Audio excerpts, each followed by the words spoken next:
Ever noticed this 17-character code on label placed at the driver's side B pillar of your car? What does this number identify? Welcome back to today's edition of Factful Fridays, where we decode your car's vehicle identification number. This number is your car's vehicle identification number, or VIN. It's a unique code that identifies your vehicle, just like a fingerprint. Now, let's decode what it means. The first 3 characters reveal the world manufacturer identifier. It designates the manufacturer of the vehicle and is assigned to a vehicle manufacturer in order to allow identification of that manufacturer.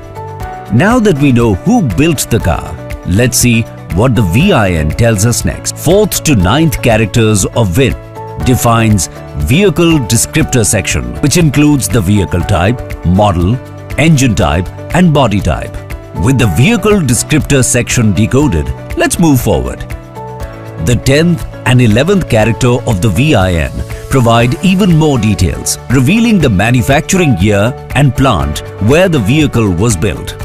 You can see the chart on your screen that maps each alphabet to its corresponding year. After we have decoded 10th and 11th characters, let's move to the final part of the VIN. The last 6 digits form the vehicle's unique serial number. Apart from the B pillar, you can find your car's VIN on the RC, in your insurance documents and under your car's bonnet.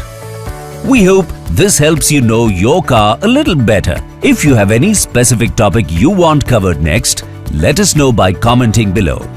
See you next week on Factful Fridays. Until then, remember, Maruti Suzuki Service is always by your side.